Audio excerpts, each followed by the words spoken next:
തുടർച്ചയായി അധികാരം ലഭിക്കുന്നത് വൻതോതിൽ പണമുണ്ടാക്കാനുള്ള വഴിയായി നേതാക്കൾ കാണുന്നതായി CPM സംസ്ഥാന സമ്മേളനത്തിലെ പ്രവർത്തന റിപ്പോർട്ട്.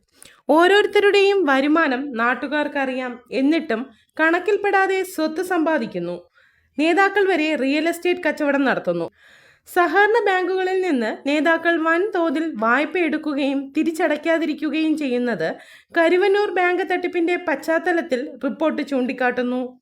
ബാങ്ക് നിയമങ്ങളെല്ലാം കാറ്റിൽ പറത്തി നേതാക്കൾ വായ്പകൾ വാങ്ങുന്നു, മറ്റുള്ളവർക്ക് സംഘടിപ്പിച്ചു കൊടുക്കുകയും ചെയ്യുന്നു.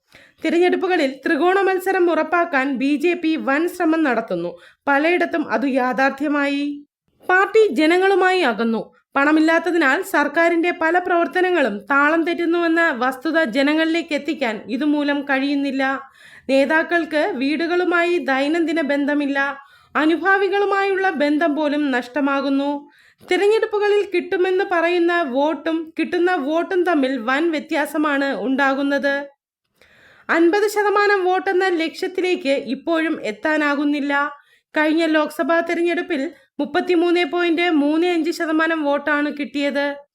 2021 നിയമസഭാ തെരഞ്ഞെടുപ്പിൽ 45.28% വോട്ടാണ് കിട്ടിയതെന്നോർക്കണം. അടിസ്ഥാന വോട്ട് ബാങ്കുകളിൽ ജാതി വർഗീയ ചിന്ത സൃഷ്ടിച്ച് പാർട്ടിയിൽ നിന്ന് അകറ്റാൻ ശ്രമമുണ്ട്. ചില തൊഴിൽ മേഖലകളിൽ വർഗീയ സംഘടനകൾ പിടിമുറുക്കുന്നു. വലതുപക്ഷത്തിന്റെ രാഷ്ട്രീയ അടിത്തറ ഇത്തരം കർഷക വിഭാഗമാണ്. ആ മേഖലയിൽ കടന്നുകയറണം. സംസ്ഥാനത്ത് ക്ഷേമ പെൻഷൻ വാങ്ങുന്ന 60 ലക്ഷത്തോളം പേരുണ്ട്. അവർക്കിടയിൽ പ്രവർത്തനം വ്യാപിപ്പിക്കണം.